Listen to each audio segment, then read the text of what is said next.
Girly Colors in office and college wear kurtis price starts from 299. Visit girlycolors.in. அறிமுகம் ஏகன் யோகி பாபு நடிக்கும் சீனு ராமசாமியின் கோழிப்பண்ணை Chelladurai September 20 முதல் திரையரங்குகளில் உலகமெங்கும். Mad Rabbit, India's finest audio wearable brand, starting at 999. GOAT first half பார்த்து முடிச்சுட்டு என்ன எக்ஸைட்மெண்ட்டோட நான் வந்தனோ அதை விட டபுள் ட்ரிபிள் மடங்கு எக்ஸைட்மெண்ட் இப்போ கோட் செகண்ட் ஹாஃப்ல இருக்கு அப்படின்னு சொல்லலாம். ஏன்னா நிறைய விஷயங்கள் இருக்கு. ஹை பாயிண்டா பத்தி பேசும்பொழுது 10 நிமிஷத்துல அடிச்சு ஷோ போட போறாங்க, உள்ள ஓடிடலாமான்ற ஜோன் கிரியேட் ஆகுது. ஏன்னா செகண்ட் ஹாஃபையும் பார்த்துடலாம், செகண்ட் டைம் பார்த்துடலான்ற ஒரு ஜோன் கிரியேட் ஆகுது. ஸோ ஃபர்ஸ்ட் ஹாஃப்ல ஒரு எக்ஸைட்மெண்ட், ஒரு ஒரு இம்பாக்ட் கிரியேட் பண்ணி வெளியே அனுப்புனாங்களா, இப்போ பாப்கார்ன் வாங்கிட்டு வா, இதை தவிர வேற மாதிரி ஒன்று இருக்குன்ட்டு. அதே மாதிரியான இம்பாக்ட் வந்து செகண்ட் ஹாஃப்ல கொடுத்துக்கிட்டே இருக்காரு வெங்கட் பிரபு. ஒரு இடத்துல மட்டும் இல்லை, எல்லா இடத்துலையுமே கொடுத்துட்டு இருக்காரு. நான் ஃபர்ஸ்ட் ஹாஃப் ரிவியூல சொல்லியிருந்தேன் 3 நிமிஷம் தூரம் கை தட்டலான்ட்டு. இதுல நிமிஷத்துக்கு நிமிஷம் கை தட்டலாம், நிமிஷத்துக்கு நிமிஷம் விஷல் பறக்கும், மாதிரி எல்லாமே கனெக்டபிளா தான் இருந்திருக்கு அப்படின்னு சொல்லணும். கோட் இன்டர்வியூல எல்லாருமே உட்காரும் போது ஒவ்வொரு ஸ்டேட்மெண்ட் கொடுத்தாங்க இல்லையா, செகண்ட் ஹாஃப் வேற மாதிரி பார்ப்பீங்க, ஃபர்ஸ்ட் ஹாஃப் ஒரு மாதிரி இருக்கும், செகண்ட் ஹாஃப் வேற மாதிரி பார்ப்பீங்கன்ட்டு. அது என்ன சொன்னாங்களோ அதை அப்படியே செஞ்சு கொடுத்துருக்காங்க கோட்டோட டீம் கிட்ட இருந்து. ஸோ ஓவராலா படம் எப்படி இருக்கு அதெல்லாம் பார்க்கறதுக்கு முன்னாடி டெக்னிக்கல்லி இந்த படம், எமோஷனலி இந்த படம், டெக்னாலஜி வைஸ் இந்த படம், காமெடி வைஸ் எல்லாத்துலேயுமே, ஆக்ஷன் வைஸ்ன்னு சொல்லிட்டு எல்லாத்துலேயுமே செம்ம ஸ்ட்ராங்காக நிற்கக்கூடிய ஒரு படம் அப்படின்னா டெஃபினட்டாக கோட் படத்தை பற்றி சொல்லலாம். ஸோ ஓவராலாக படம் எப்படி இருக்குன்னா, நான் ஏற்கனவே சொன்ன மாதிரி எல்லா எமோஷன்ஸுமே ஃபர்ஸ்ட் ஹாஃபில் கொடுத்துருக்காங்க. செகண்ட் ஹாஃபில் ட்விஸ்ட்டுக்கு மேலே ட்விஸ்ட்டுக்கு மேலே ஒரு ட்விஸ்ட்டு இருந்துகிட்டே இருக்கும். ஆனால் இவ்வளோ ட்விஸ்ட்டு ஒரு கதையில் இருக்குது அப்படின்னாலே அப்போ யாரை ஃபாலோ பண்ணுறது, கதையில் நம்ம யாரை ஃபாலோ பண்ணுறதுன்ற ஒரு கேள்விக்குறி வரும். ஸோ அது எதுவுமே இல்லாமல் 2 ட்விஸ்ட்டு 3 ட்விஸ்ட்டுன்னு இருந்தாலும் கூட கதை டிஸ்டர்ப்டா இல்லாம ரொம்ப அழகா ஸ்ட்ரீம்லைன்டா மூவ் ஆகிக்கிட்டே இருக்குங்க. அண்ட் அதையும் தாண்டி நம்ம பொதுவாகவே எங்கேயாவது பார்த்தோன்னா ட்விட்டர்ல எல்லாத்தையும் பேசிட்டு இருக்க விஷயம் என்ன, படத்துல இவர் இருக்கார், எஸ்கே இருக்காரா, படத்துல தோனி இருக்காரா, படத்துல த்ரிஷா இருக்காங்களா, இது எல்லாமே கேட்டுட்டே இருந்தாங்க இல்லையா. இதெல்லாமே இருக்காங்கன்றது உங்களுக்கும் தெரியும், எனக்கும் தெரியும். ஆனா அஃபீஷியலா அவங்க வாயில இருந்து வரணும் நம்ம எதிர்பார்த்தோம் இல்லையா. இது எல்லாமே இருக்கு, ஆனா இது எங்க இருக்கு, எப்படி இருக்குன்றது தான் அந்த கேள்விக்குறி கூட. இப்போ நான் சொல்லிடலாம் இது இங்கதான் இருக்காது அங்கதான் இருக்குன்னா, ஆனா உங்களுக்கு தியேட்டர் எக்ஸ்பீரியன்ஸா இருக்காது, ஒரு சர்ப்ரைஸ் எலமெண்டாவே இருக்காது. ஸோ இன்னைக்கு ஃபர்ஸ்ட் ஷோ பார்த்துட்டு வந்த பல பேர் உங்கள்ட்ட சொல்லியிருப்பாங்க, தெரிஞ்சிருக்கும். பட் இந்த பிளேஸ்மெண்ட்ஸ் இருக்கு இல்லையா, உதாரணத்துக்கு எஸ்கே வராருன்னா அவர் எதுக்காக வராரு, எந்த இடத்துல வராரு, த்ரிஷா அவங்க வராங்கன்னா எதுக்காக வராங்க, எந்த இடத்துல வராங்க, அந்த பிளேஸ்மெண்ட் வந்து ரொம்ப ரொம்ப முக்கியமா அந்த படத்துல ஒரு ரோல் பிளே பண்ணிருக்கு அப்படின்னு சொல்லணும். அண்ட் ஓவராலா சொல்லணும்னா இது ஒரு மாதிரியான ஒரு ரிவெஞ்ச் சென்ட்ரிக்கா பிளாட்டை வச்சு பிளே பண்ணக்கூடிய ஒரு ஸ்டோரி தான் இது. அண்ட் குறிப்பா எஸ்கே அவர்கள் வரக்கூடிய சீன், எஸ்கேவும் தளபதி 2 பேரும் மீட் பண்ணுவாங்க. அந்த இடம் பார்த்தீங்கன்னா ஒரு இன்டென்ஸான ஒரு ஸ்கிரீன் பிளே. ஸ்பெசிஃபிக்கா சொல்லணும்னா ரொம்ப ஒரு மாதிரி edge of the seat thriller இருக்கு. ஏன்னா கிளைமேக்ஸ் ஓடிட்டு இருக்கும், எட்ஜ் ஆஃப் த சீட் த்ரில்லர்ல இருக்கிற அந்த தருணத்துல எஸ்கே அவர் ஜோன்ல ஒரு மாதிரி பிளே பண்ணிருப்பாப்ல, தளபதி டென்ஷன் கலந்த ஒரு ஜோன்ல பிளே பண்ணிருப்பாப்ல.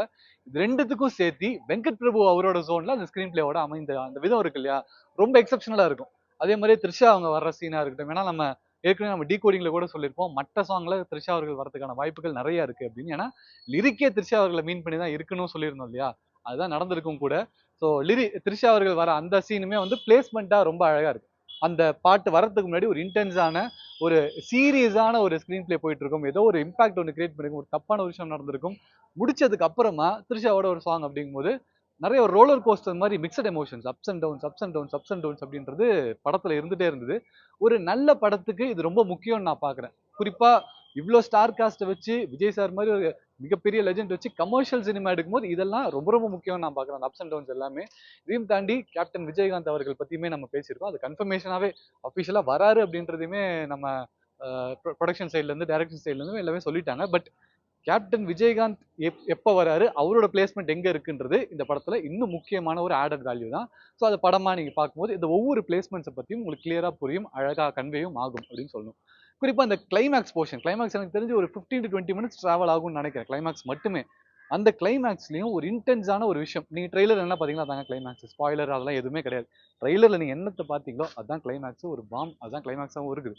ஆனா அந்த கிளைமேக்ஸ்ல ஒரு ஸ்கிரீன் பிளே ஒன்று நடக்கும் பாத்தீங்களா, அது உங்களை இன்னும் இன்ட்ரெஸ்டிங்கா இன்னும் இன்டென்ஸா கொண்டு போகும்ன்றதான் நான் சொல்ல வரேன் உங்ககிட்ட. ஒரு ஒரு பக்கம் 2 சேஸ் நடக்கும், யாருக்குள்ளன்னு நான் சொல்ல, 2 சேஸ் நடக்கும்.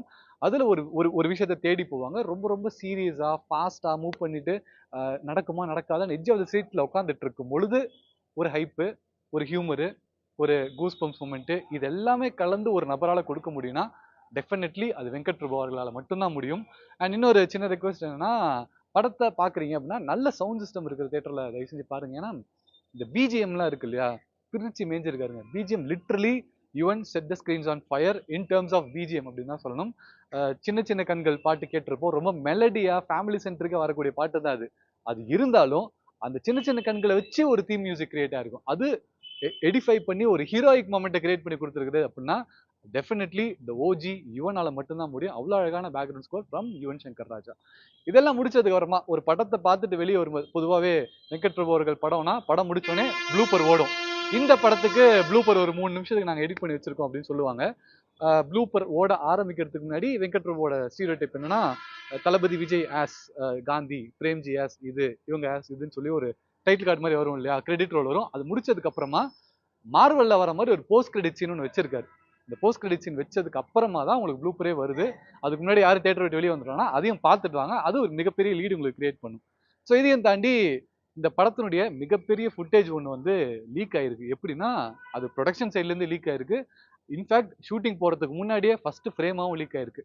அதாவது லாஸ் ஏஞ்சலஸ்ல நம்ம அந்த டிஏஜிங் டெக்னாலஜி பண்றதுக்காக தளபதி விஜய் போகும்போது தளபதியும் வெங்கட் பிரபு ஒரு ஃப்ரேம்ல ஒரு டேரக்டர் பார்த்து தளபதி இப்படி கை தூக்கிட்டு இருப்பார்ல, அந்த ஃப்ரேம் வந்து எக்ஸாக்டா திரும்ப ரெப்ளிகேட் பண்ணி தியேட்டர்ல வச்சிருக்காங்க. அது தளபதி அவர்களுக்கே ஒரு ட்ரிபியூட் கொடுக்குற மாதிரி இருந்தது. எனக்கு உங்களை பிடிக்கும், உங்களுக்கு பிடிச்ச ஒருத்தரை நீங்க கொண்டாடுற மாதிரி ஃப்ரேம் நான் அதில் வைக்கிறேன்ற மாதிரி ரொம்ப அழகா அந்த ஃப்ரேம் வச்சிருப்பாரு. அந்த ஃப்ரேம் ஒரு தடவை பார்த்துட்டு நீங்க படத்துக்கு வந்தீங்கன்னா அது உங்களுக்கு இன்னும் ரிலேட் ஆகும், ஈஸியா கனெக்ட் ஆகும். ஸோ பொதுவாகவே நம்ம ஒரு ரிவ்யூ பண்ணோம்னா அதோட ஒன்லைன் என்ன அப்படின்றத நம்ம சொல்லுவோம். நீங்க ட்ரெய்லர்ல பார்த்த சின்ன சின்ன கிளிம்சஸ் தான் இந்த படத்துடைய மிகப்பெரிய ஒன்லைனாவும் அமைஞ்சிருக்கு.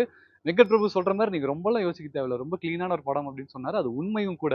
ஏன்னா மோகன் அவர்கள் தான் இந்த படத்துடைய ஆண்டகனிஸ்ட் அண்ட் தளபதி ஒரு பக்கம் இருக்காரு. இந்த மோகன் அவர்களுக்கும் தளபதி அவர்களுக்கும் ஏதோ ஒரு விஷயம் நடக்குது. அதனால 2 பேருமே சண்டை போடுறாங்க. சண்டை போட்டு தளபதி மோகனோட குடும்பத்தையும் ஃபேமிலியும் ஏதோ ரிவெஞ்ச் பண்ணி வாங்கிடுறாருன்னு வச்சுக்கோங்களேன். இதை திரும்ப கொடுக்கணும். எப்படி கொடுக்கணும்னா, தளபதி என்ன ஸ்டைல்ல கொடுத்தாரோ அதே ஸ்டைல்ல நான் அவருக்கு திரும்ப கொடுக்கணும் அப்படின்ற ஒரு இன்டென்ஷன்ல கதை நகர ஆரம்பிக்குது. கதை அப்படிதான் ஆரம்பிக்குது, ஓவராலா வருது. ஸோ விஜய் சாரை சுத்தி ஒரு ஃப்ரெண்ட்ஸ் சர்க்கிள் இருக்கு, அதே மாதிரி மோகன் சாரை சுத்தி ஒரு சர்க்கிள் இருக்கு. அப்படின்னா இந்த கேரக்டரை எப்படி பிளே பண்ண போகுது, இந்த கேரக்டர் எப்படி பிளே பண்ண போகுது, ஃப்ரெண்ட்ஸ் எல்லாத்தையும் வச்சு என்ன மாதிரி ட்விஸ்ட்டை கிரியேட் பண்ண போறாங்க, ஸ்கிரீன் பிளே அமைய போறாங்க அப்படின்றதான் கதை. ஸோ இந்த ட்விஸ்ட் அண்ட் டர்ன்ஸ், ஃப்ரெண்ட்ஸை யூஸ் பண்றது, ஈவிலிஷா யோசிக்கிறது, வில்லனுக்கான ஹைப் மூமெண்ட்ஸ், ஹீரோக்கான எஸ்டாப்ளிஷ்மெண்ட் மூமெண்ட், இது எல்லாமே வெங்கட் பிரபு பேட்டர்ன்ல ரொம்ப அழகா அடிச்சிருக்காரு அப்படின்னு தான் சொல்லணும். பொதுவாகவே ஒரு படம் எடுத்துட்டீங்கன்னா ஃபர்ஸ்ட் ஹாஃப்ல ஹீரோ வில்லன் மீட் பண்ற அந்த சீக்வன்ஸ் வந்து இன்டர்வல் பிளாக்கா இருக்கும். செகண்ட் ஹாஃப் ஆரம்பிச்ச உடனே கிளைமேக்ஸ்க்கு முன்னாடி வரைக்குமே அந்த வில்லன் கேரக்டர் பயங்கரமா ஒரு ஆட்டம் ஆடும். அப்புறம் கிளைமேக்ஸ்ல ஹீரோ ஒரு த்ரோ பேக் கொடுத்து ஒரு ரிவோல்ட் ஆகி வெளியே வர சீன் இருக்கு இல்லையா, அதுதான் எப்பிக்கான மொமெண்டா கன்வே ஆகும், கனெக்ட் ஆகும். இதுலயுமே அது மாதிரி ஒரு மொமெண்ட் கிரியேட் ஆயிருக்கு. ஆனா இதுல வெங்கட் பிரபு ஸ்டைல் என்ன அப்படின்னா, செகண்ட் ஹாஃப்ல அடி மேல அடி மேல அடி மேல அடின்னு விழுந்துகிட்டே இருக்கும். பட் எப்படா அவர் திரும்பி அடிப்பார், நம்ம ஒரு ஹை பாயிண்ட் கிரியேட் ஆகும்ல, அப்ப பிரேக் பண்ணி அடிக்க வச்சிருப்பாரு. அந்த இடத்துல தளபதியோட ஸ்வாக்னஸ் ஓப்பன் ஆகும் பொழுது தியேட்டர் எலிவேட், அந்த மொமெண்ட் ஸ்கிரீன் பிளேவும் வேற லெவல் எக்ஸப்ஷனலா, அது ஸ்கிரீன் பிளே ரிவோல்ட் ஆயிருக்கு அப்படின்னு தான் சொல்லணும். Just like the character revolts, screen play also revolts அப்படின்னு தான் சொல்லணும். அண்ட் ஹை பாயிண்ட்ஸா நீங்க பார்த்த எல்லாமே கிளைமேக்ஸோட கனெக்ட் ஆகும் அப்படின்றது எந்த மாற்று கருத்துமே கிடையாது. அண்ட் டெக்னிக்கல் ஆஸ்பெக்ட்ஸ் பத்தி பார்க்கணும் அப்படிங்கும்போது நிறைய லுக்ஸ் உங்களால பார்க்க முடியும். விஜய் சார் இது நிறைய லுக்ஸ் பார்க்க முடியும். எந்த லுக்லயுமே வந்து ஒரு சின்ன பிசுறு கூட டிஏஜிங்ல தெரியவே தெரியாதுங்க. ரியலிஸ்டிக்கா விஜயோட முகத்துக்கு ஒரு ப்ராஸ்தட்டிக் மேக்கப் போட்டு அவர் நடிச்சா எப்படி இருக்குமோ அந்த அளவுக்கு ரியாலிட்டி கொண்டு வந்திருக்காங்க. ஸோ ஏற்கனவே இந்த டிஏஜிங் பண்ண டீம் யார் அப்படின்றது உங்களுக்கு தெரியும், ஹிஸ்ட்ரி என்னன்றதெல்லாம் டீகோட் பண்ணி பார்த்தாச்சு. இருந்தாலுமே அந்த ஒர்க் இருக்கு இல்லையா, அந்த work has to be appreciated. உண்மையிலே ஒரு எஃபர்ட்லெஸ்ஸாக ரொம்ப அழகான ஒரு ஒர்க் கொடுத்துருக்காங்க அந்த டீம் கிட்ட இருந்து. Special appreciation for the team. And cameraman Siddharth அனுனி ஒவ்வொரு பாயிண்ட்டையுமே நான் ஃபர்ஸ்ட் ஆஃப்ல சொன்ன மாதிரி இந்த ஆக்ஷன் சீக்வன்ஸ்க்கெல்லாம் ஒரு ஃபாஸ்டஸ்ட் கேமரா ஆங்கிள்ஸ் கொடுக்கறதா இருக்கட்டும், ஒரு ஷேக்கினஸ் இருக்கிறதா இருக்கட்டும், ஒரு கேரக்டர் தளர்ந்து போகுதுன்னா அந்த இடத்துல ஃப்ரேமை மாற்றி ஷேக் பண்ணுறதா இருக்கட்டும், இது எல்லாத்தையுமே அல்ட்ரா ஃபாஸ்ட்டாகவும் ரொம்ப அழகாகவும் சீம்லெஸ்ஸாகவும் கன்வே பண்ணியிருக்காரு. ஸோ டெக்னிக்கலி இந்த படம் ஸ்ட்ராங்கு நான் சொன்னதுக்கான காரணம் இதுவும் கூட, நாட் ஜஸ்ட் டிஏஜிங், இந்த படத்தினுடைய கேமரா ஒர்க்குக்காகவும் கூட தான். And music already Yuvan Shankar Raja நம்ம ஆல்ரெடி பேசிட்டோம். பட் ஸ்டில் நம்ம யுவன் சங்கர் ராஜாக்கு ஆடியோ, அதாவது சாங் வைஸ்ல எந்த அளவுக்கு நம்ம அவரை ட்ரால் பண்ணமோ, இப்போ அவருக்கு கோயில் கட்டி கும்பிடுற அளவுக்கு அவரோட பிஜிஎம் ஒர்க் வந்து ரொம்ப அழகா ஆப்டா ஒர்க் பண்ணி கொடுத்துருக்காரு அப்படின்னு சொல்லணும். ஸோ இந்த படத்துல வந்த மற்ற கேரக்டர்ஸ் இருக்கு இல்லையா, மற்ற support characters like Prabhudeva, Prashanth, அப்புறம் இன்னும் நிறைய கேரக்டர் சுற்றி வர லைலா இருக்கட்டும், ஸ்னேகா இருக்கட்டும், எல்லாமே ஒரு ஸ்டார் ஸ்டட்டட் வேல்யூக்காக வந்துட்டு போற மாதிரி இல்லாம ஒவ்வொருக்குமான தனி ரைட்டிங், ஒவ்வொருத்தருக்கு பின்னாடி இருக்க ஒரு சின்ன ஒரு ஒன்லைன் ஒரு கேரக்டர் ஆர்க்குன்றது இருந்துட்டே தான் இருக்கு. இன்க்ளூடிங் அரவிந்த் ஆகாஷ், வைபவ் உட்பட, பிரேம்ஜி உட்பட எல்லாருமே ஏதோ ஒரு இம்பார்ட்டன்ஸ் அந்த கேரக்டர் கொடுத்துருக்காங்க. கதையா அந்த கேரக்டருக்கு ஏதோ ஒரு இம்பார்ட்டன்ஸ் கிரியேட் ஆயிருக்கு.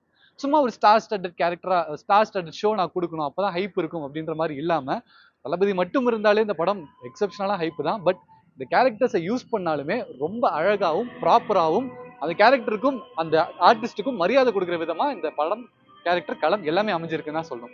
திடீர்னு ஒரு லொகேஷன் சேஞ்ச், அங்கே நின்று பேசிட்டு இருந்தா இப்போ திடீர்னு வேற இடத்துல வந்து பார்த்துட்டீங்க அப்படின்னா அடுத்த ஷோ போட்டாங்க, உள்ளெல்லாம் போயிட்டாங்க, கத்த ஆரம்பிக்கிறாங்க. ஏன்னா நான் ஏற்கனவே சொன்ன மாதிரி இந்த படத்தை வந்து நான் இங்கே ஆந்திராவில் வந்து பார்த்துட்டு இருக்கேன். ஃபர்ஸ்ட் டே ஃபர்ஸ்ட் ஷோ 4 மணிக்கு இங்கே வந்து பார்த்துட்டு இருக்கேன். நான் இங்கே வந்ததுக்கு அப்புறமா தெரியுது இங்கே தளபதிக்கு ஒரு ஹியூஜ் ஃபேன் பேஸ் இருக்குது, ஒரு பயங்கரமான ரெஸ்பெக்ட். ஒரு தடவை சொல்லும் போது கத்துமோ தளபதின்னு மட்டும் இல்லாமல் அண்ணானும் கத்துறாங்க. அந்த அளவுக்கு இங்கேயுமே ஒரு ஃபேன் பேஸ் கிரியேட் ஆகுது. எனக்கு வாழ்க்கையில நான் ஃபர்ஸ்ட் டைம் ஒரு தளபதி படத்தை வேற ஸ்டேட்ல வந்து இதான் ஃபர்ஸ்ட் டைம் பார்க்குறேன். இங்க எவ்வளோ கிரேஸ் அந்த மனுஷனுக்கு இருக்கு அப்படின்றது இங்க கிளியரா புரியுது. பட் இருந்தாலுமே அதோட முடிக்காம இங்க வந்து ஏன் சொல்லணும்னா ஒரு முக்கியமான பாயிண்ட் இது, நான் எனக்கு பர்சனலா கனெக்ட் ஆச்சு, உங்களுக்கும் மேபி படமா பார்க்கும்போது இது கம்ப்ளீட்டா ரிலேட் ஆகும், கனெக்ட் ஆகும்ன்றனால தான் இதை சொல்லி ஆகணும் அப்படின்னு கொண்டு வந்திருக்கேன். ஸோ ஹை பாயிண்ட்ஸா படத்துல நிறைய ஹை பாயிண்ட்ஸ் இருக்கு. ஸோ ஹை பாயிண்ட்ஸை பார்க்கும்போது என்னெல்லாம் இருக்கு அப்படின்னு பார்த்தீங்கன்னா, ஃப்ரம் த ஃபர்ஸ்ட் மொமெண்ட்ல இருந்து படத்தை ஆரம்பிக்கும் போது ஒரு சாட்ஸனுடைய மிகப்பெரிய ஒரு ஃபீல்ட் ஆஃபீஸரா விஜய் அவர்கள் இருந்தாலுமே யாருக்கும் பயப்படாம எல்லாத்தையும் ஃபேஸ் பண்றக்கூடிய விஜய் வந்து வீட்டுல பொண்டாட்டிக்கு பயந்து என்னெல்லாம் பண்றாரு அப்படின்றது ஒரு மிகப்பெரிய ஹை பாயிண்ட். அதுல கியூட்டான ஒரு கெமிஸ்ட்ரியும் இருந்தது, ஒரு சாமியான விஜய் சாரியுமே உங்களால பார்க்க முடியுது. அப்படியே அதை தாண்டி வரும்போது தளபதி அண்ட் இளைய தளபதியோட ஃபேஸ் ஆஃப், அந்த ஃபேஸ் ஆஃப் சீன் வாஸ் எமோஷனலா தான் இருக்கும். உங்களுக்கு வந்து ஒரு 2 பேரும் ஃபேஸ் ஆஃப் பண்ணும்போது ஆக்ஷன் எப்பிக்கா ஒரு மாதிரி ஒரு ரிவெஞ்ச் அந்த மாதிரிலாம் எதுவுமே கிடையாது. ஒரு மாதிரி எமோஷனலா கனெக்ட் ஆகும். ஒரு மாதிரி ஒரு அப்பா பையன் சென்டிமெண்ட் ஒர்க் அவுட் ஒரு மாதிரி அழுதுருவீங்க நீங்க, அந்த ஜோன் இருக்கும். அண்ட் ஆப்வியஸ்லி அந்த கிளிம்ஸ் பார்த்தோம்ல, பைக் சேசிங் அந்த கிளிம்ஸ், அந்த இடத்துல action and camera work was exceptional. And Thalapathy and இளைய தளபதி பார்க்கும்பொழுது அந்த தளபதி வெர்சஸ் இளைய தளபதி அந்த இன்ட்ரோல் பிளாக் இருக்கு இல்லையா, அந்த இடம் the screens will be on fire. அப்படியே கட் பண்ணி எடுத்துட்டோம்னா செகண்ட் ஹாஃப் ஃபுல்லாவே இளைய தளபதியோட கேமுங்க. சீரியஸ்லி இளைய தளபதியோட கேம் விளையாண்டுருக்காரு பூந்து அப்படின்னு தான் சொல்லணும். எங்கேயுமே வந்து அப்படி உட்கார மாட்டீங்க, ஓடிக்கிட்டே இருப்பார், ஸ்க்ரீன் பிளே ஓடிட்டே இருக்கும், உங்களுக்கும் ஓடிட்டே இருக்கும். ஸோ அவர் பண்ற எல்லாமே வந்து கியூட்டாகவும் இருக்கும், ஸ்வாகாகவும் இருக்கும். அதாவது ஒரு பக்கம் ஒரு ஃபேமிலியே கதறிட்டு இருக்கும், இந்த இடத்துல ஸ்வாகா ஒன்று பண்ணுவார் இளைய தளபதி.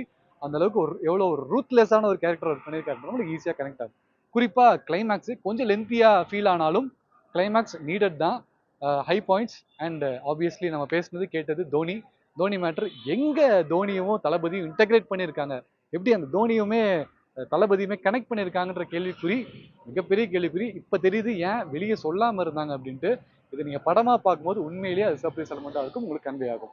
ஸோ ஓவராலாக கோட் எப்படி இருக்குது அப்படின்னா எக்ஸப்ஷனல் மூவி. தேட்டரில் தயவு செஞ்சு பார்த்துருங்க. ஏன்னா இந்த டிஏஜிங் மாதிரியான விஷயம், சவுண்ட் எஃபெக்ட்ஸ் இதெல்லாமே தேட்டரில் பார்த்தா உங்களுக்கு ரொம்ப நல்லா க்ளீனாக கன்வே ஆகும், கனெக்ட் ஆகும். நெட்ஃப்ளிக்ஸில் வந்ததுக்கு அப்புறமா திரும்ப பார்க்கறதுக்கான வாய்ப்பும் கண்டிப்பாக கிரியேட் ஆகும். எனக்கு பர்சனலாக ரொம்ப பிடிச்சிருந்தது. கூடி சீக்கிரம் கோட் படத்தை தேட்டர்ஸில் பாருங்க. இந்த ரிவ்யூ பற்றின கமெண்ட்ஸை கீழே விடுங்க. அடுத்த ஒரு படம் பார்த்துட்டு அந்த படம் ரிவ்யூ கொடுக்குறதுக்கு. This is RJ Amudhan. Bye. Girly Colors in office and college wear kurtis price starts from 299. Visit girlycolors.in. அறிமுகம் ஏகன் யோகி பாபு நடிக்கும் சீனு ராமசாமியின் கோழிப்பண்ணை செல்லதுரை செப்டம்பர் 20 முதல் திரையரங்குகளில் உலகமெங்கும். Bad Rabbit, India's finest audio wearable brand, starting at 999.